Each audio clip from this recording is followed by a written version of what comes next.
सबको जय मसीह की। Jesus through out the Bible episode 26 में आप सबका स्वागत है। आज हम दानियल का किताब से देखेंगे कि यीशु मसीह कौन है। हम देखेंगे कि दानियल का किताब में यीशु मसीह छुड़ाने वाला है। तो आज का हमारा टॉपिक है कि यीशु मसीह हमें छुड़ाने वाला है। हम दानियल का किताब से चैप्टर 3 में देखेंगे।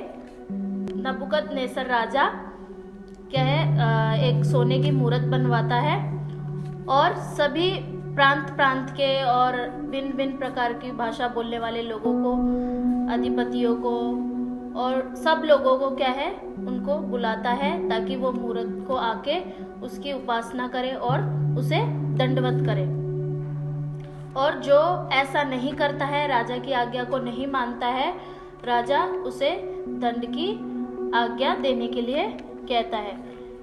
उस समय राजा के भवन में शद्रक, मेशक और अबेदनगो नाम के 3 व्यक्ति थे जो कि बेबीलोन से थे।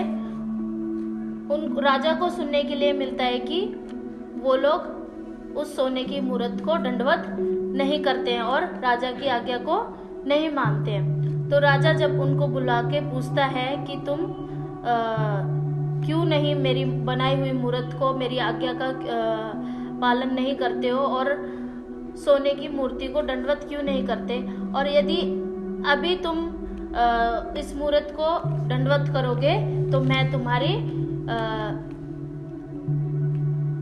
तुम्हें सजा नहीं दूंगा या दंड की आज्ञा नहीं दूंगा। तब शद्रक, मेशक और अबेदनगो उनसे कहते हैं कि हम सिर्फ अपने जीवित प्रभु परमेश्वर की उपासना करते हैं और हम किसी और ईश्वर की या किसी और मूरत के आगे हम झुक नहीं सकते। तो राजा बहुत क्रोधित हो जाता है और उन्हें दंड की आज्ञा देता है और कहता है कि इन तीनों को आग के कुंड में फेंक दिया जाए।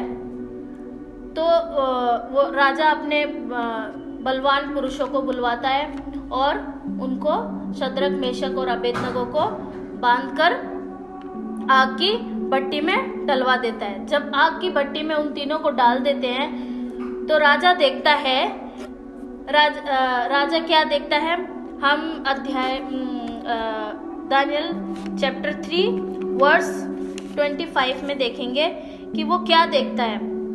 फिर उसने कहा, अब मैं देखता हूँ कि 4 पुरुष आग के बीच खुले हुए टहल रहे हैं और उनको कुछ भी हानि नहीं पहुँची, और चौथे पुरुष का स्वरूप ईश्वर के पुत्र के दृश्य है।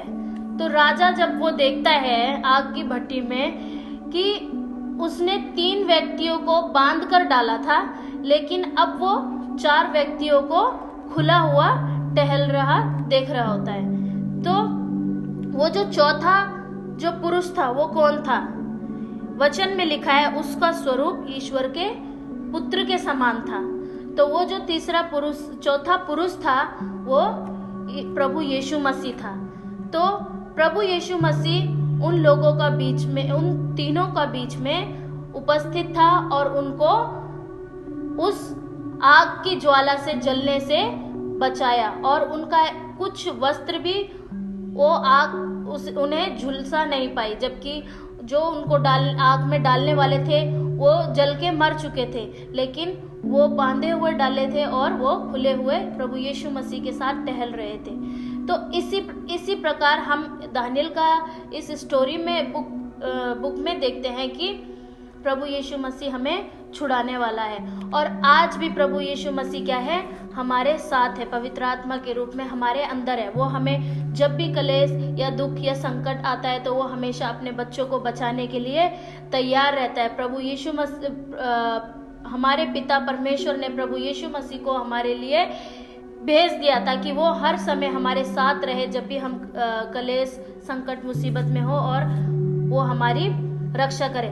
और यशाया 43:2 में भी लिखा है कि जब तू जल में होकर जाए तो मैं तेरे संग संग रहूंगा, और जब तू नदियों में होकर चले तब वह तुझे डुबा ना सकेगी, और जब तू आग में चले तब तुझे आग ना जला सकेगी। तो वचन भी हमसे ये कहता है कि जब हम अग्नि में होकर चले तो आग हमें जला नहीं सकेगी, क्योंकि प्रभु यीशु मसीह आज भी अभी भी हमारे साथ है। जब जब हम कलेश में, मुसीबत में, परेशानी में पड़ते हैं तो यीशु मसीह हमें आके बचाता है और हर प्रकार के कलेशों से हमें छुटकारा देता है। आप सबको इस वचन से प्रभु आशीष दे। सबको जय मसीह की।